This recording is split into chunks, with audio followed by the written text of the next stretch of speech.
The first rule of Etsy engagement is to create a standout marketable product.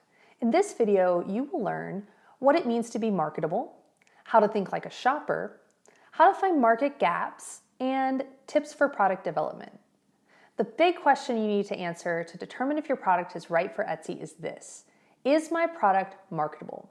What I mean by marketable is that your product is something that shoppers are actually searching for. This may seem obvious, but I've seen many shops bring products to market and yet there was no market for them on Etsy. So spending a little time on Etsy searching for similar products to yours can quickly tell you whether or not your item is actually in demand on Etsy. It's really easy to check if your product is marketable. We simply need to research the market.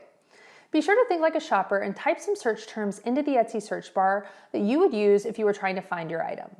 Now, pay attention to that first page of those search results. A marketable item will have some competition, meaning there will be others selling similar items. This certainly doesn't mean that they're selling identical items, but there should be other items that would fall into the same general category of your item. Here are some questions to answer in order to determine your marketability. On that first page of results, are there a lot of items? Are there successful sellers with lots of reviews selling those items? Keep in mind that a shop can have a lot of reviews, but that doesn't mean that they are selling a lot of that particular product. To see what product a shop is actually selling, you can check in two places. The first is their shop sales. If it's clickable, then the shop has chosen to make this information public. However, there's an option for sellers to keep this information private.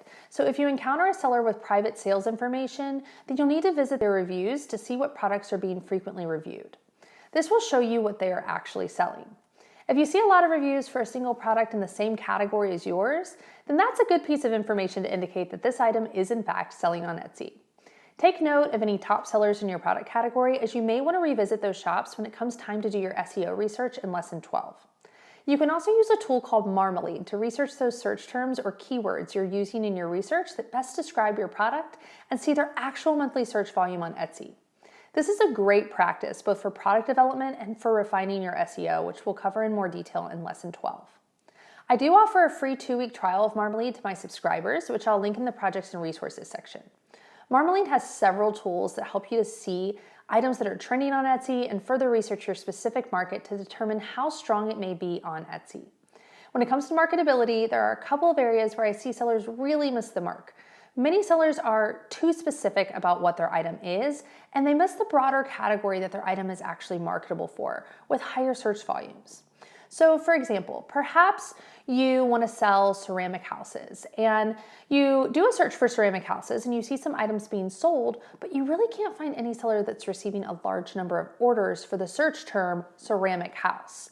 The seller then incorrectly decides that ceramic houses must not be marketable on Etsy. But that's not necessarily true. The seller has missed their opportunity by not thinking like the shopper and why someone may want to own a ceramic house. They're missing out on some huge search terms that could be applied to the listing that immediately make it highly marketable or searchable, such as housewarming gift or farmhouse decor, for example.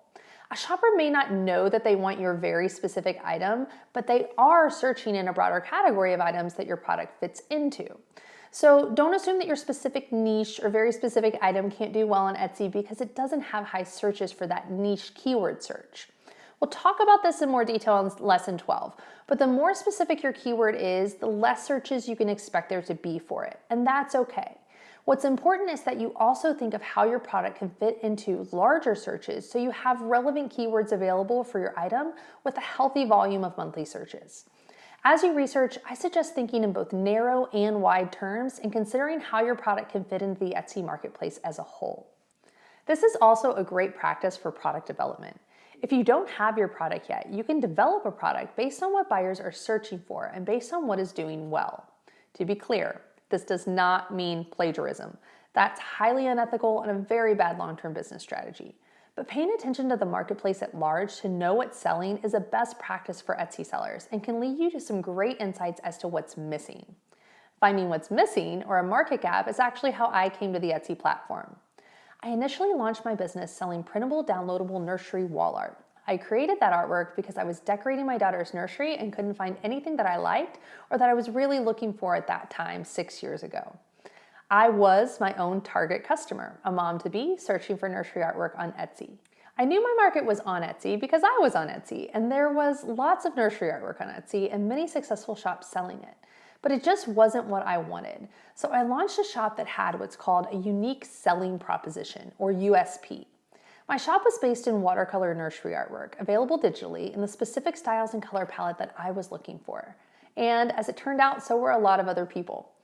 These are the kinds of opportunities you look for in the Etsy market. You're not reinventing the wheel, bringing something to market that no one is looking for. Remember, for my shop, I brought a unique kind of nursery artwork to Etsy at that time, but nursery artwork was already doing well.